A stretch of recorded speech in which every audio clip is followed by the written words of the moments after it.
Mr. Claxon's Algebra II CP class. I'm going to show you here, go through a full example. This question was asked today. I kind of faltered on it when asked the question why. Why we consider that negative case. Wow, I don't want to scribble all over the screen like that. Luckily, we do have an undo function with electronics. Don't have that in real life, folks, so make good decisions every day.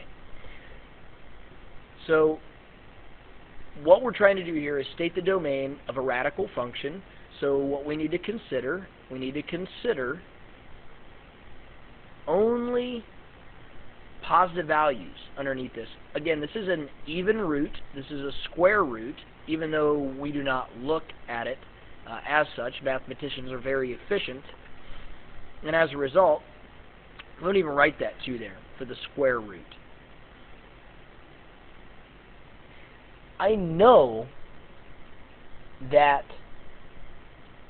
I have to have the values underneath that square root less than or greater than 0. I can't have a negative underneath the square root. It just doesn't work. We know that's an imaginary number. We learned that back in Chapter 5.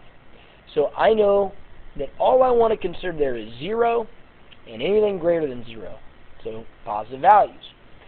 So I need to consider the quantity 2x squared plus 5x minus 12 greater than or equal to 0. And what that means is above the x-axis. We first see if we can factor it. If we can't factor it, then we can use the quadratic formula. So we can use the quadratic formula if it doesn't factor. We can go ahead and guess and check here. I know because this is a negative, I'm going to have a positive, or a plus and a minus. Factors of 2x squared, 2x and x.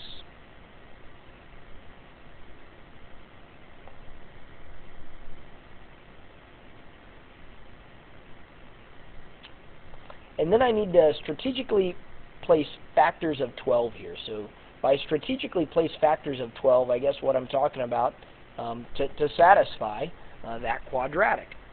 So let's go back up here. I know that I need to be heavy on the positives, since that is a positive 5x there. So I know factors of 12, 4 and 3. If I put the 4 here and the 3 here, let's see, that would give me 6x, or negative 6x, and 4x. Negative 6x and 4x. I know it's going to be negative 2x. That's not going to work. So what if I put the 4 here and the 3 here? And I know some of you may have been saying, no, that's negative 8x plus 3x. That's negative 5x. Well, negative 5x is the opposite of positive 5x. So if it's the opposite, then I know that the only thing I have to do is reverse these signs right here. So instead of plus minus, I'm going to throw a minus plus in there. And I can then confirm that by multiplying those innies and outies. Okay?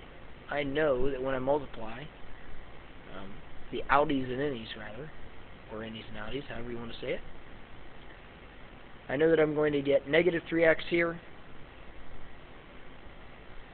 and positive 8x here. I know that's going to satisfy.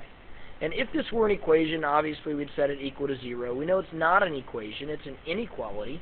So I want to talk to you about that here. So I now know that I have the quantity 2x minus 3 that I have to check out.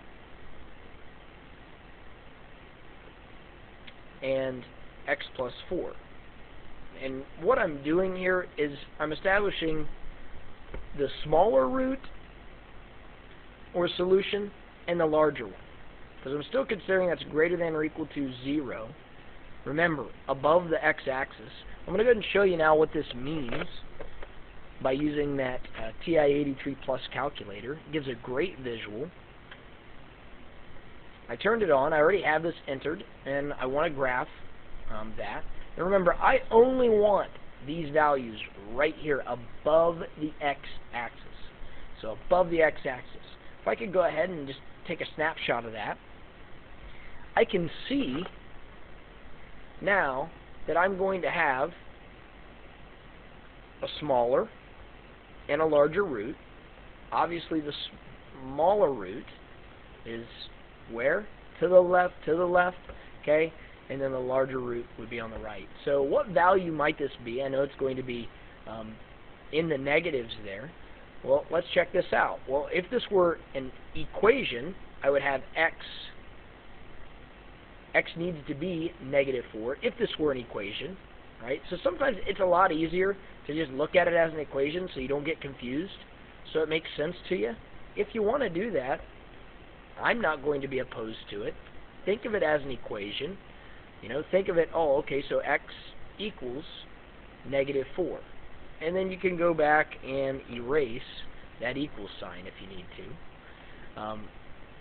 I know that x is going to be less than or equal to -4 here because it's the smaller root. So I'm going to go ahead and throw that in there right now. So it's less than or equal to. And the reason why it's less than or equal to is because I had greater than or equal to start. You know, I didn't have the equation. If I were solving this, I would solve 2x minus 3 equals 0 by adding 3 to each side, dividing by 2 on each side,